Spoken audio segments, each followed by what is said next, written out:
Stephanie. Thank you for your question. Stephanie said, any advice to curb addictive habits?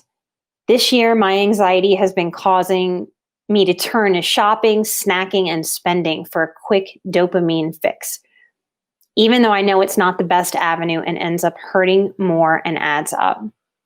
So this is a year of this for most of us.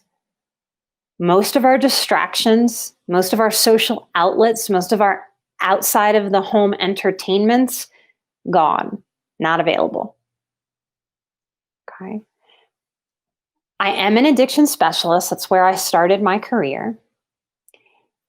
The more that I move forward in this career and in this life, the less I believe about what I was taught about addiction. If you are very interested in this topic, what I can recommend is Johann Hari's, oh shoot, I just went blank on it. It'll come up in just a second. Chasing the Scream. That's the name of the book. I talked about it in the course this year. Now, my hesitation with recommending that to highly sensitive people is that if you read it, it will talk about the opposite of addiction is connection. I very much believe that now. But I know that highly sensitive people who read that book and get that addictive information that's cutting edge, that's new, that's grounded, that's balanced, that's reasonable, that is not coming right out of the mouth of big addiction treatment, which is just as big a money maker as big pharma. It's like its little cousin. That people who lean empathic and codependent are going to read that information and go, oh my gosh, I shouldn't have any boundaries with people who struggle with addiction. Not true. Not true. We must have empathy with boundaries. When it comes to managing the sort of day-to-day little addictive things as human beings that we have, we can bring a lot of mindfulness and a lot of compassion and a lot of understanding. Now, I want to go over addiction criteria, okay? I believe that it's very human to be addicted. As creatures, we're going to want to have more of what's good, more of what feels good. Psychologically, if our inner child is at the helm, we're going to have a real hard time having a healthy limit and a healthy boundary with ourselves. And as we can see within ourselves, people who do this hard work to own things, to be personally responsible, to deal with our core issues so we can get all our own human shit that all of us have out of the way so we can live our best life, so we can feel more peaceful. We're still going to have these little addictive things that come up.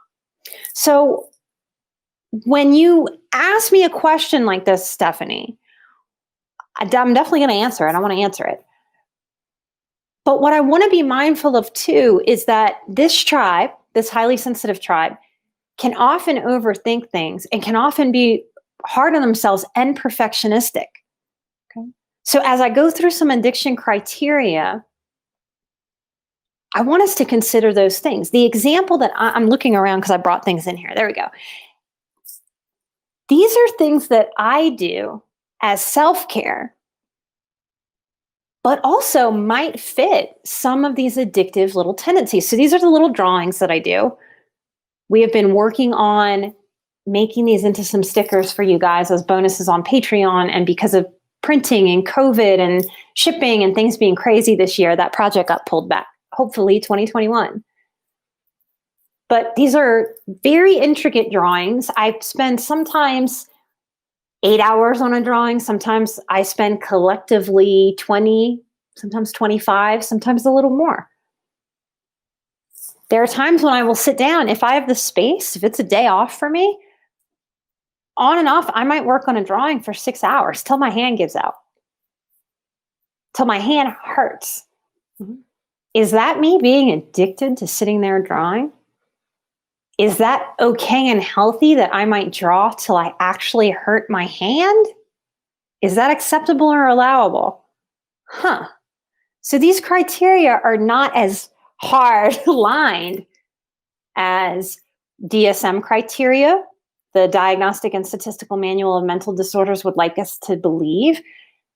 diagnosing, prescription writing doctors would like this to be a little more concrete than I believe that it is. So in general, I've got a list up. These are some general addiction criteria. Taking the substance in larger amounts or for longer than you're meant to. So there's something about addiction that has a progressive quality.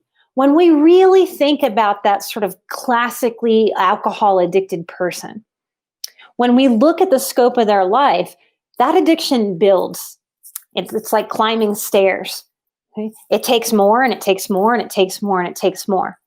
Now, day to day, week to week, it might not be a complete linear line up, but we can see it trending upward. Okay. So in Stephanie's question, my anxiety has been causing me to turn to shopping, snacking, and spending for quick dopamine fixes. Is it okay for us to have quick dopamine fixes?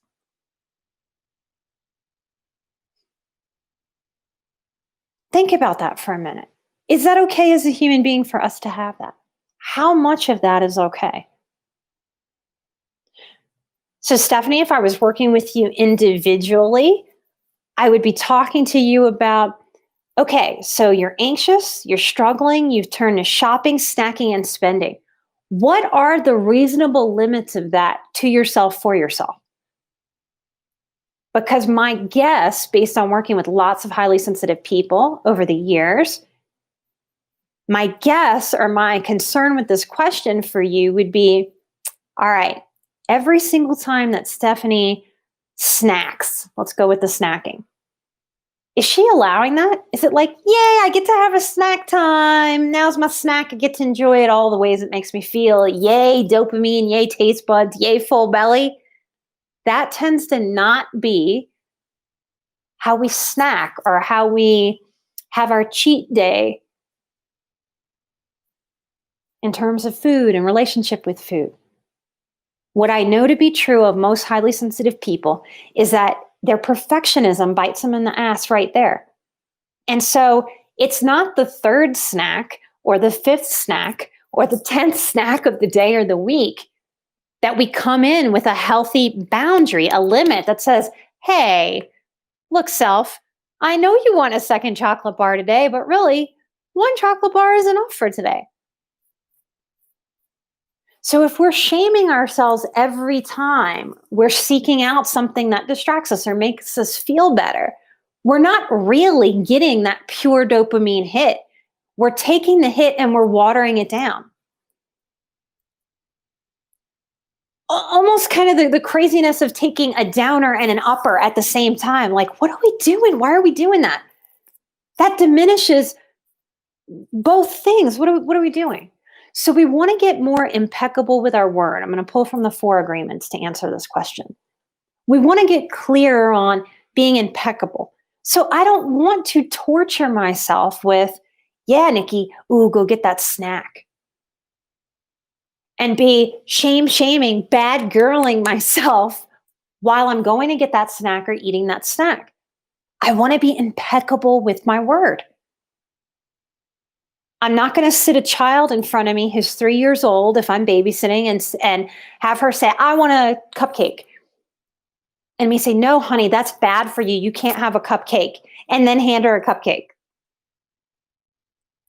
That's really dysfunctional. Can you see that when I point that out to a child? So we have to own doing that to ourselves. So the first thing I want to check in with someone who brings me this, I need to curb some of these bad behaviors that I'm doing.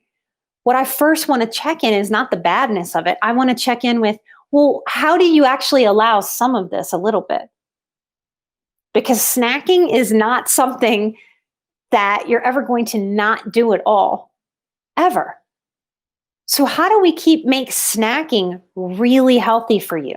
How do we have a lot of green light, go ahead, permission for snacks that you're okay with, or a limited, boundaried amount of snacks that aren't so great for your body? I'm a big believer in balance, you guys. In terms of my own relationship with food, I very much try to balance and hold respect for that food nurtures my body, But also sometimes I want soul food. And that's for my soul. Maybe it doesn't work so well for my body to have that fried chicken.